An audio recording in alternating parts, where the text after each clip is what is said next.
dengan sholawat. Wa sallallahu ala sayyidina Muhammad wa ala alihi wa sahbihi wasallam walhamdulillahi rabbil alamin. Bertawassul dengan Al-Fatihah. Salat kita nggak tahu diterima, kita husnuzan pada Allah. Kenapa kita tetap terus salat? Jadi matanya tolong fokus ngelihat tempat sujud. Soalnya kalau di sini matanya ke atas ngelihat, wah lampunya mahal. Ketenangan ada di masjid. Orang mau mencari ketenangan di kantor sibuk dengan malam terakhir.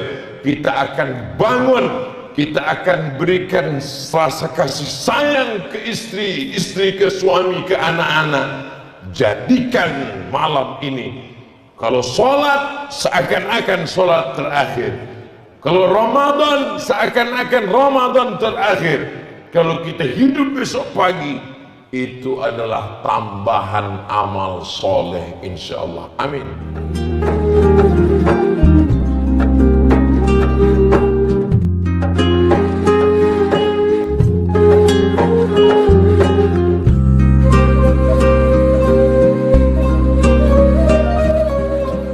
Itu maka selesai salat, subhanallah subhanallah subhanallah subhanallah, terdengar, terngiang, terpikir, tersebut alhamdulillah, alhamdulillah, alhamdulillah, alhamdulillah.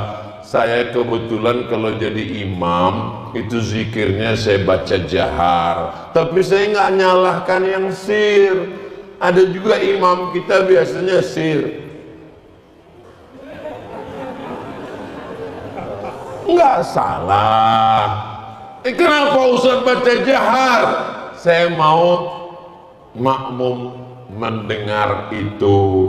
Dan ada mu'alaf baru masuk Islam, ada anak kecil, ada yang baru tobat. Mereka ini belum tahu apa bacaannya. Khawatirnya anak kecil ini nanti pulang ke rumah ditanya sama emaknya, siapa tadi imamnya? Ustaz Somad. Bacaan zikirnya apa?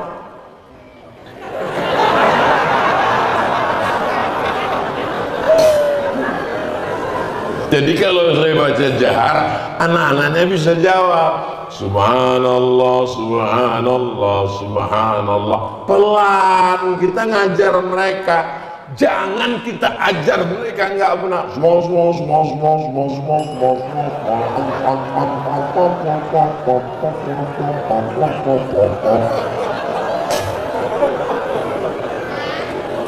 Ajarkan mereka doa kepada Allah. Doa, kalau saya doa nggak panjang-panjang, 10. Allahumma inna nas'aluka salamatan fid din, selamat dalam agama, wa afiatan fil jasad, sehat badan, wa ziyadatan fil ilmi, nambah ilmu, wa barakatan fil rizki, rizki berkah, wa taubatan qablal maut, tobat sebelum mati, wa rahmatan indal maut, dapat rahmat ketika mati, wa maghfiratan ba'dal maut, ampunan setelah mati. Allahumma hawwin alaina fi sakaratil maut, ringankan waktu sakratul maut, wan najata minan nar, selamat dari api neraka, wal afwa indal hisab. Tutup dengan doa orang tua. Rabbana fir lana dzunubana wa liwalidayna warhamhuma kama rabbayana shaghira. Tutup dengan doa dunia akhirat. Rabbana atina fid dunya hasanah wa fil akhirati hasanah wa qina adzabannar. Tutup dengan sholawat. Wa sallallahu ala sayyidina Muhammad wa ala alihi wa sahbihi wasallam walhamdulillahi rabbil alamin. Bertawassul dengan Al-Fatihah. Selesai. Ini banyak sekarang orang nggak mau baca doa. Assalamualaikum warahmatullahi wabarakatuh. Assalamualaikum warahmatullahi wabarakatuh.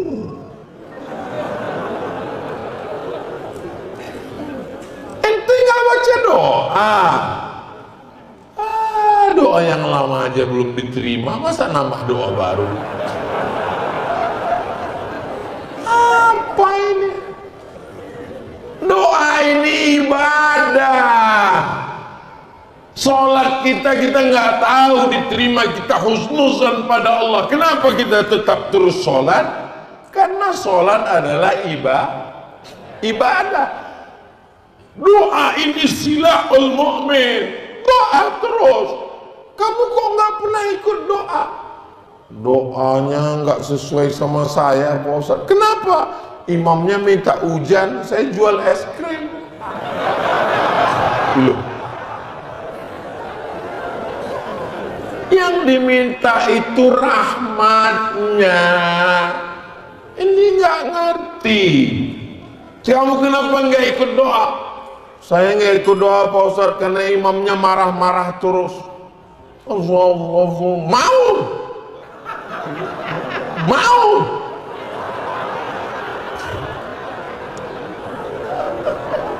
Bapak Ibu yang dimuliakan Allah Subhanahu wa Ta'ala, Tuhannya satu. Qul huwallahu ahad. Nabinya satu. Wa asyhadu anna Muhammadan Rasulullah. Kiblatnya satu. Fawalli wajhaka syatral,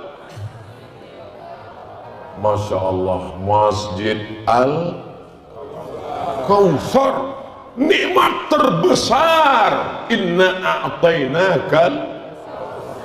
Luar biasa masjid ini. Saya sarankan kalau sholat di masjid ini, matanya tolong fokus ngelihat tempat sujud. Soalnya kalau di sini matanya ke atas ngelihat, wah lampunya mahal.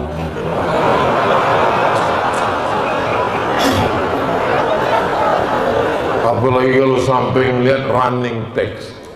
Oh, Profesor Abu LCTS, kok ada kampung? Kasih tema mewujudkan imsak 4:33 sekarang. Maghrib Isya 19 kilo. Kira-kira berapa lampu kayak gini ya? Anda in fokusnya aja gitu. Itulah mengapa kita sholat disuruh melihat tempat sujud. Ustaz, kalau sholat itu mata dibuka apa ditutup sih Pak Ustaz? Hebatnya jamaah Al-Kautsar. Ustaz yang nanya, jamaah yang jawab. Suatu ketika Nabi sedang sholat jadi imam. Lantai masjid waktu itu belum disemen, belum ada karpet, masih pasir. Nabi sholat pakai sendal. Di tengah perjalanan saat sholat, Nabi melepas sendalnya. Semua makmum yang ada di belakang melepas sendalnya. Selesai sholat, Assalamualaikum warahmatullah. Nabi ngeliat sendal berserakan. Kata Nabi, kenapa sendal dicopot semua?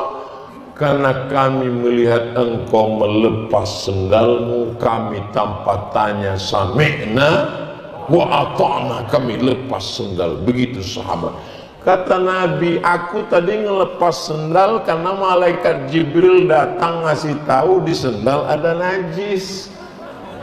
Kamu kenapa lepas, kan nggak ada najisnya? Pertanyaannya, sahabat yang di belakang bisa tahu Nabi ngelepas sendal, matanya terbuka apa tutup? Buka, kalau tutup mana tahu?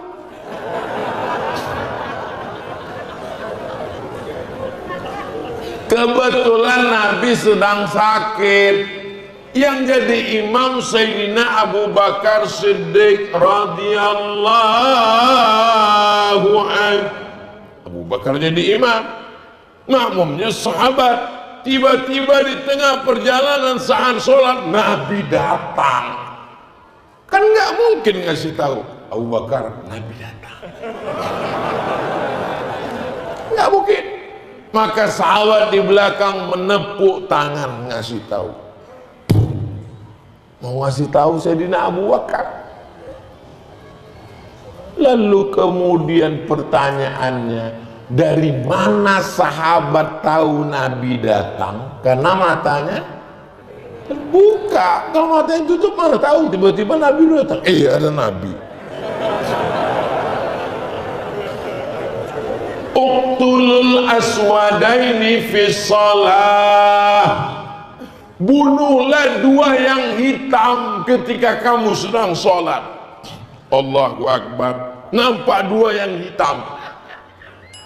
Yang pertama al-aqrab, kalajengking. Yang kedua as-su'ban, ular. Kita tahu ada ular dan kalajengking datang, itu mata kita terbuka apa tertutup? Terbuka. Coba kalau tutup, tiba-tiba buka, anaconda udah siap.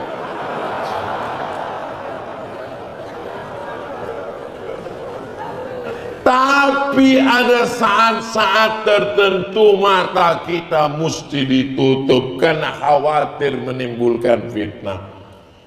Datang anak muda sholat di depan, bajunya tertulis, emang masalah buat lo? Itu kalau kita lihat, apalagi nanti mendekat mulai tahun-tahun ini, langsung coblos nomor. Itulah maka dianjurkan ke masjid bajunya tidak ada bertulisan. Lihatlah baju ibu polos-polos semua, tapi yang bajunya bertulisan nggak apa-apa. Jangan sampai tersinggung lalu pulang. Kamu kenapa pulang tersinggung? Enggak, ceramahnya kan udah hampir habis 60 menit. Siap jaga persatuan. Persatuan kita jaga di masjid. Ketenangan ada di masjid. Orang mau mencari ketenangan, di kantor sibuk dengan hiruk pikuk percekcokan atasan bawahan. Di jalan kena tilang. Di rumah tekanan. Di mana orang mendapatkan ketenangan? Di masjid. Alhamdulillah ustadz-ustadz kita akidahnya Imam Abul Hasan Al-Ash'ari Ahlus Sunnah wal Jamaah, fikihnya bermazhab Syafi'i, tasawufnya Sunni Imam Junaid Al-Baghdadi dan Imam Abu Hamid Al-Ghazali. Beliau mereka adalah senior-senior, kakak-kakak kelas saya, orang-orang yang berilmu luar biasa. Saat ini perasaan saya tausiah ini seperti dapcil yang sedang dinilai oleh senior. Kakak-kakak senior-senior sedang melihat, oh pandai juga adikku ini ceramah. Bapak Ibu yang dimuliakan Allah Subhanahu wa Ta'ala, ikuti sholat berjamaah. Bapak kalau nggak sholat ke masjid, nggak mau datang, nggak apa-apa Pak. Toh nanti pada akhirnya Bapak akan kesini juga. Apa? Sholat jenazah. Imam kita baik, imam kita nggak dendam, imam kita nggak pemarah. Jenazah diletakkan di luar, selesai sholat baru dipanggil, tolong masukkan jenazahnya. Dan selama ini yang nggak mau di belakang imam, sombong, angkuh. Dia merasa paling kaya, paling hebat, paling tinggi jabatannya, nggak mau di belakang imam. Nanti akan diletakkan di depan imam. Allahu Akbar. Al-Fatihah. Allahu Akbar. Sholawat. Allahu Akbar, doa. Allahu Akbar, doa lagi. Makmum heran, Pak Imam kok cepat sekali? Dapat diskon. Siapa yang sanggup ke kubur sendirian? Kita akan dimandikan, kita akan dikafankan, kita akan disolatkan, kita akan dikuburkan. Selama ini kita mandi sendiri, berpakaian sendiri. Apakah ada jaminan besok pagi kita akan mandi atau dimandikan? Kita akan pakai baju atau dikafankan? Kita akan tidur atau ditidurkan? Semuanya kuasa Allah. Jadikan malam ini seakan-akan malam terakhir. Kita akan bangun, kita akan berikan rasa kasih sayang ke istri, istri ke suami, ke anak-anak. Jadikan malam ini, kalau sholat seakan-akan sholat terakhir, kalau Ramadan seakan-akan Ramadan terakhir, kalau kita hidup besok pagi, itu adalah tambahan amal soleh insyaallah. Amin. Kita tidak pernah berpisah. Tadi saya